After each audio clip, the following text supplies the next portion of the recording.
Red rose season 1 পর্ব 13 live in relationship. লিখেছেন ফারহানা নিজু। ঐশ্বর্য নিজের হাত মুষ্টিবদ্ধ করে নেয়। উৎসা ঐশ্বর্যকে প্রায় মিনিট 5 মতো জড়িয়ে আছে। এবার ঐশ্বর্য নিচ থেকে উৎসাকে ধাক্কা দিয়ে সরিয়ে দেয়। Stop this drum. উৎসা কেঁপে উঠল। ঐশ্বর্য উৎসার বাহু শক্ত করে চেপে ধরল। I know you a call girl, but like this on the street? Please চুপ করুন, না জেনে কেন এসব বলছেন? ঐশ্বর্য নিজের রাগ সংবরণ করতে না পেরে উৎসাকে এক প্রকার গাড়িতে টেনে তুলল। খুব স্পিডে গাড়ি ড্রাইভ করে বাড়িতে পৌঁছায়। ড্রয়িং রুমে গুটিসুটি হয়ে দাঁড়িয়ে আছে উৎসা। এমনিতেই বাইরে যে পরিমাণ ঠান্ডা ছিল তাতে তার শরীর জমে বরফ হয়ে গেছে। ঐশ্বর্য গর্জে ওঠে, এত নির্স, তাহলে তো আমার কাছেই আসতে পারতে। উৎসা যেন নিজের কানকে বিশ্বাস করতে পারছে না। এটা কি বলছে ঐশ্বর্য? ঐশ্বর্য ফের বলল, আমি এখনো ভার্জিন আছি, চাইলে চেক করে দেখতে পারো, কেমন? ঐশ্বর্য রিক চৌধুরীর এহেন কথায় ছিটকে দূরে সরে গেল অষ্টাদশী কন্যা উৎসা। অষ্টদয় তীর তীর করে কাঁপছে তার। একটা মানুষ কি করে এত খারাপ হতে পারে তা জানা ছিল না এই ছোট্ট মেয়ে। ঐশ্বর্য উৎসাকে চুপ থাকতে দেখে ফের বলল, কি হলো সুইটহার্ট, কেমন চেক করে দেখো তো একবার। উৎসার চোখ দুটি ইতিমধ্যেই অশ্রুকণায় ভরে উঠেছে। ঐশ্বর্য থেকে 2 হাত দূরে সরে গিয়ে মিনমিনিয়ে গলায় বলল, আপনি আমার সাথে এমন করতে পারেন না ভাইয়া, আমি কিন্তু আপনার বোন। ঐশ্বর্য মুহূর্তে নিজের মুখশ্রী বদলে নেয়। চক্ষুদয় জল জল করে উঠল তার। কিয়ৎক্ষণ পূর্বের রাগ মুহূর্ত যেন মাথা নাড়া দেয়। শক্ত হাতে সপটে থাপ্পড় বসালো উৎসার নরম গাল। উৎসা ফ্লোরে পড়ে যায়। ঐশ্বর্য ফের উৎসাকে টেনে দাঁড় করিয়ে দাঁতের দাঁত চেপে হিসিয়ে বলল, লিসেন মিস উৎসা, না তোর বাপের সাথে আমার মায়ের কিছু ছিল, আর না আমার বাপের সাথে তোর মায়ের কিছু ছিল। সো ডোন্ট কল মি ভাইয়া, আমি তোর ভাই নই। Isn't it clear? উৎসা মিনমিনিয়ে গলায় বলল, কি বলছেন আপনি এসব? আপনার বাবা আমার মায়ের খালাতো ভাই হয়তো। আপনি কি করে এত খারাপ ইঙ্গিত করছেন? যদি ওরা ভাই বোন হয় তাহলে সেই হিসাবে আপনি আমারও ভাই। জাস্ট শ্যাট আপ বাস্টার্ড, তুই আমার বোন টোন কিছুই না, আমার এসব বোন লাগে না। নাও গেট লস্ট। ঐশ্বর্য কথাটা বলে উৎসাকে ধাক্কা দিয়ে ড্রয়িং রুম থেকে মেন ডোর দিয়ে বাইরে বের করে দিল। তুষারপাত হচ্ছে, ঠান্ডায় জমে যাওয়ার উপক্রম হয়েছে উৎসার। সময়টা বছরের শেষ দিকে। বার্লিন শহরে আসার পর থেকে উৎসাকে এই ঠান্ডার সাথে প্রতিনিয়ত লড়তে হচ্ছে।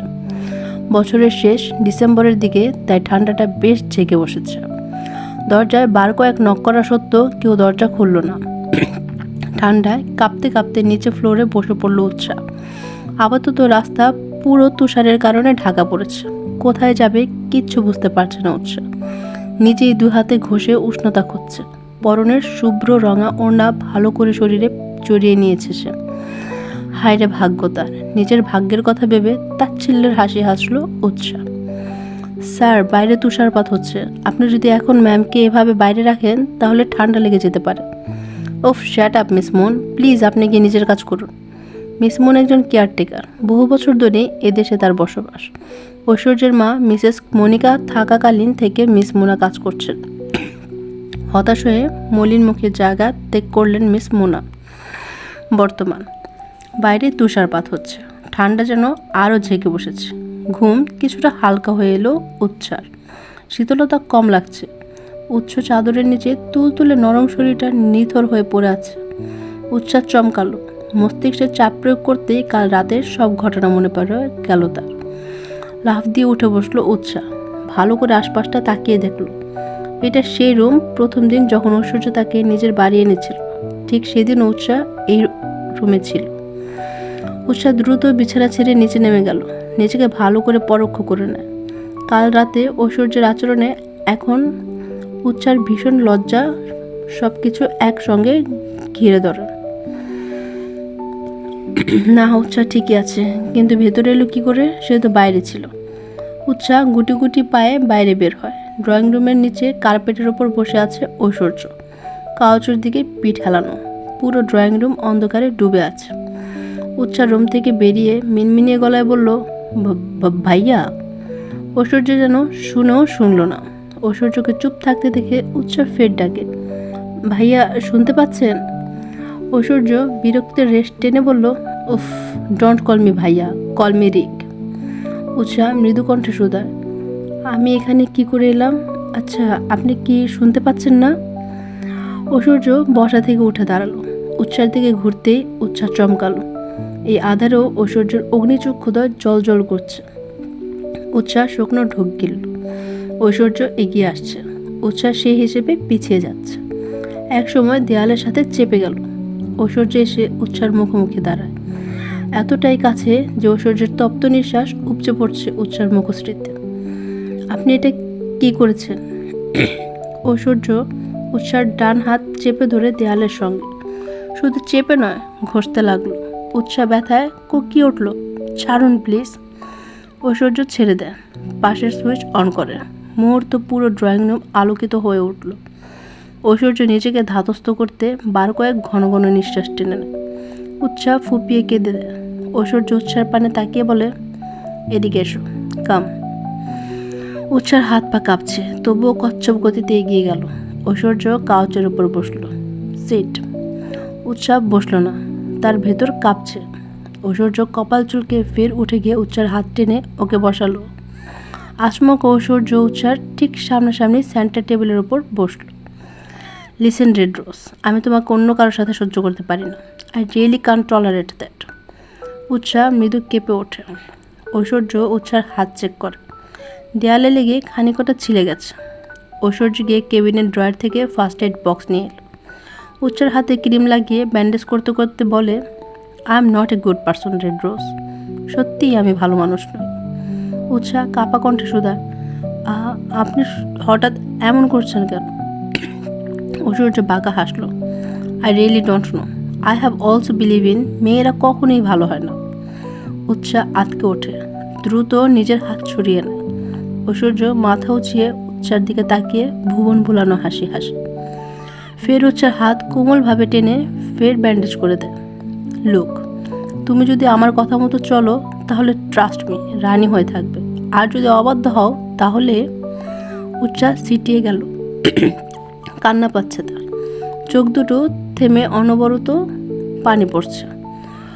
ঐশ্বর্যর মুখশ্রী হাতের আঁচলায় নিয়ে বলল, baby, where are you crying? আপনি হঠাৎ এমন কেন করছেন আমি বুঝতে পারছি না।